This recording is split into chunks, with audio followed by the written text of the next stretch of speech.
Have you ever wondered about the complexities of the Israel-Hamas conflict? How did it start, and where does it stand today? To understand the current situation, it's important to delve into the past.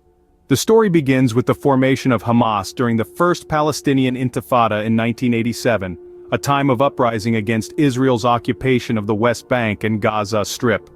This marked the beginning of a strained relationship that would shape the region's future. 6 years later, in 1993, the first Oslo Accord was signed with the aim of establishing peace between Israel and the Palestinians. However, this was met with opposition from Hamas, who carried out attacks in protest. Fast forward to the year 2000, the peace process failed, igniting the Second Intifada after protests over a visit by Israeli opposition leader Ariel Sharon to a holy site in Jerusalem. This sets the stage for the ongoing conflict we see today. Fast forward to recent years, and the conflict has evolved and intensified.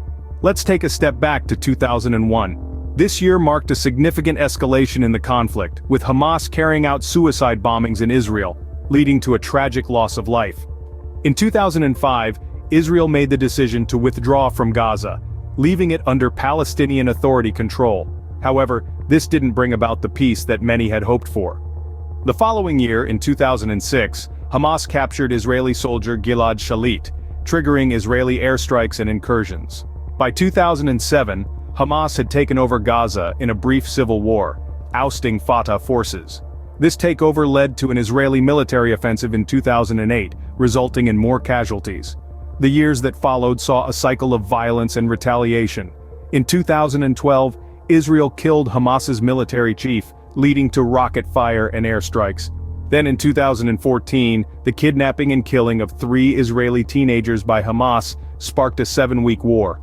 Tensions continued to simmer, and in 2018, Palestinian protests began at Gaza's border with Israel, leading to more casualties. All these events set the stage for the latest escalation in May of 2021, where tensions escalated, leading to clashes and rocket fire between Israel and Hamas. This intense conflict ended with a ceasefire on May 14, 2021. The aftermath of the conflict left Gaza with a massive rebuilding task. About 1,800 homes were destroyed or damaged, and the estimated cost for rebuilding homes and infrastructure damaged in the May fighting is $479 million. Qatar and Egypt have each pledged $500 million for Gaza's reconstruction. The rebuilding, funded by aid from Qatar, began in the first week of October 2021. Amidst these efforts, the political situation in Israel remains stagnant, with a potential 5th election since 2019 looming if no government is formed. As we can see, the situation is complex and ever-changing. The political implications of this ongoing conflict cannot be understated. The landscape of Israeli politics is deeply intertwined with the volatility of the situation. The conflict with Hamas has led to political stalemates, resulting in Israel having to face multiple elections within a short span. It's like a constant tug-of-war, with the rope being the reins of the country. Take for instance Yair Lapid's bloc, a hopeful to oust Prime Minister Benjamin Netanyahu. Their optimism was cut short when the conflict with Hamas escalated, disrupting their plans to form a government. Naftali Bennett, leader of the right-wing party Yamina, withdrew from negotiations, leaving Lapid's bloc in a bind. The public opinion regarding the conflict is equally complex. The recent conflict didn't drastically sway the public's view. Polls suggest that neither side was seen as the clear winner, and a significant portion of respondents opposed the ceasefire. It's as if the events of the past weeks only highlighted the existing problems, instead of creating new ones. In a nutshell, the Israel-Hamas conflict is not just about the physical battles that are fought, but it also brings with it a storm that shakes the political landscape of Israel. The Israel-Hamas conflict continues to heavily influence the political landscape. In light of the information we've covered, it's clear that the Israel-Hamas conflict is a complex issue with deep historical roots and ongoing ramifications. We've traced the origins of Hamas back to the First Palestinian Intifada in 1987.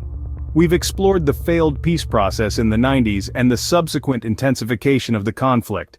We've seen how the situation has evolved over the years, culminating in the recent events of 2021. And we've examined the current political stalemate in Israel and how the recent conflict has impacted it. But this is not just about past events, it's about the present and the future. It's about the reconstruction efforts in Gaza, about the political maneuverings in Israel, and about the ongoing quest for peace. It's about understanding the complexities, the nuances, and the human stories that lie beneath the headlines. Given this information, consider this. Which side do you believe is right? How can peace be achieved in such a deeply rooted conflict? We invite you to share your thoughts and perspectives in the comments below.